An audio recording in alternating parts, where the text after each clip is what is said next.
disappeared. Both boys fell to the ground, unmoving. A brief silence descended. It was only a momentary respite. A second or two later, a large group tumbled down the road. Some had baseball bats, some had power tools, and a couple of axes arced through the air. Someone fired a shotgun.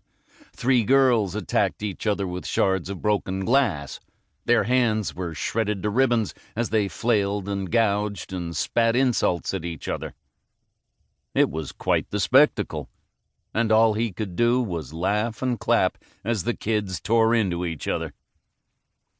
At least half wore masks of some sort. Some were the cheap Halloween variety. Clowns, vampires, aliens, and monsters, all the good stuff. But some had spent a bit more time making truly original designs. He marveled at them.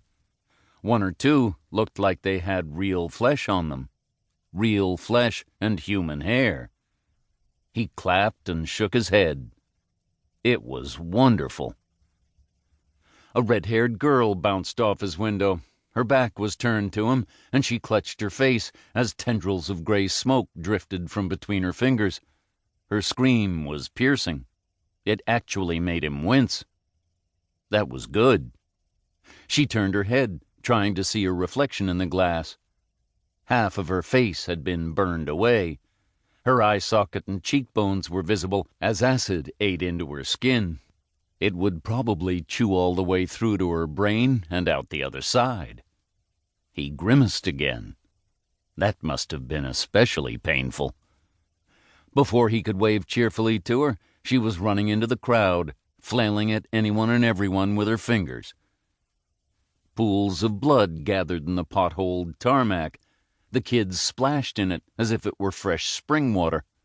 Some of them were actually laughing, smiling as they inflicted hideous, disfiguring wounds on each other. He recognized some, but not all.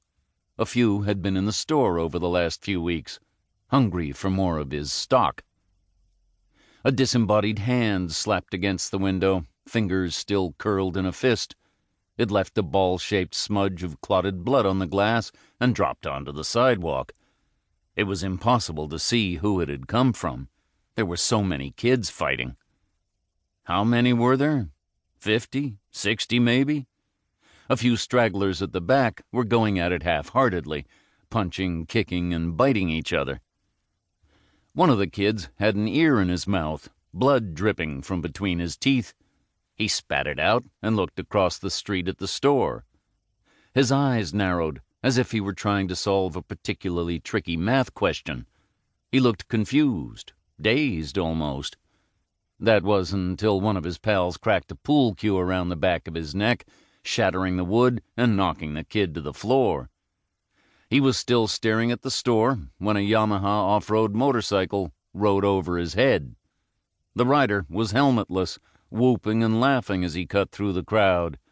He was headless a second or two later when someone flashed a chainsaw across his path.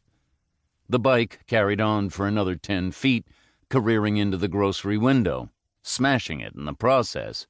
The kids surged inside. He finished his coffee and poured another one. Kids today got a bad deal. Everyone was always criticizing them, saying they relied too much on technology for fun, that they lived vicariously through social media and didn't know how to entertain themselves. The worst sin of all, as far as he was concerned, was that they didn't read books anymore. Some of them couldn't even read. Well, that wasn't true for this town. He'd changed things, brought literature to life for them, educated them in the joys of a damned good book. There were thousands of towns just like this all over the country, towns that needed him and his books. His personal collection was growing by the second. Chapter 2. And for your homework over the weekend, I want you to read chapters 11 through 20, said Dan Law, head of English. There was a collective groan. There will be a quiz on Monday. He looked around the classroom. One hand was raised.